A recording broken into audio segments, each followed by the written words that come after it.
संघ शक्ती एक राष्ट्रशक्ती अभियान धुळे व श्रावती महिला सेवाभावी संस्था धुळे यांच्या संयुक्त विद्यमानाने त्यागमूर्ती माता रमाई यांच्या जयंतीनिमित्त भव्य मोफत रोगनिदान आणि औषध उपचार शिबिर संपन्न। आज दिनांक 9 फेब्रुवारी 2025 रोजी सकाळी 9 ते 2 दरम्यान श्रावती बुद्ध विहार Rajratna housing society Sakri road Dhule या ठिकाणी संघशक्ती व एक राष्ट्रशक्ती अभियान धुळे व श्रावती महिला सेवाभावी संस्था धुळे यांच्या संयुक्त विद्यमानाने माता रमाई यांच्या 127व्या जयंतीनिमित्त भव्य मोफत शिबिर व रोग निदान शिबिर औषध उपचार शिबिर पार पडले। तर यावेळेस या शिबिरात तज्ञ डॉक्टरांच्या उपस्थितीत शिबिर पार पडले। तर यावेळेस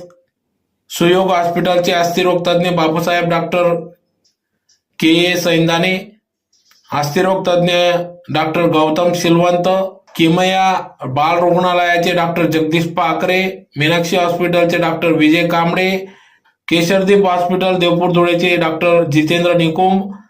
संगोपन बाल रुग्णालयाचे नव शिशु व बालरोग तज्ञ doctor Abhinay दरवाडे,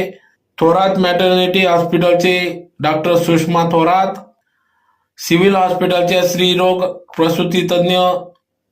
doctor Geetanjali Patil, consulting physician Vijaydeep हॉस्पिटलचे डॉक्टर दीपक खोरे, केशरदीप हॉस्पिटलचे डॉक्टर सौरभ निकुम, शासकीय वैद्यकीय महाविद्यालय जळगावचे डॉक्टर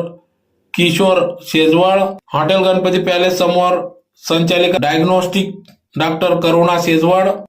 मनीषा नेत्र चिकित्सालय धुळे जिल्हा स्टेडियम वाडीबुकर रोड धुळेचे doctor Tushar Samudre, general physician doctor Sharad Bhamre, doctor Deepak Thorat या तज्ञ डॉक्टरांच्या उपस्थितीत या ठिकाणी भव्य रोग निदान शिबिर व औषध उपचार शिबिर या ठिकाणी पार पडले। तर या शिबिरात प्रामुख्याने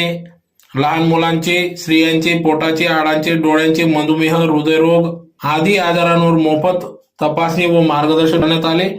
औषध देखील या ठिकाणी मोफत देण्यात आले होते। या शिबिरात शेकडोंच्या संख्येने रुग्ण धुळेकर नागरिकांनी याचा लाभ घेतला। मी प्राध्यापक डॉक्टर प्रीती वहाने। या ठिकाणी श्रावस्ती बुद्ध विहार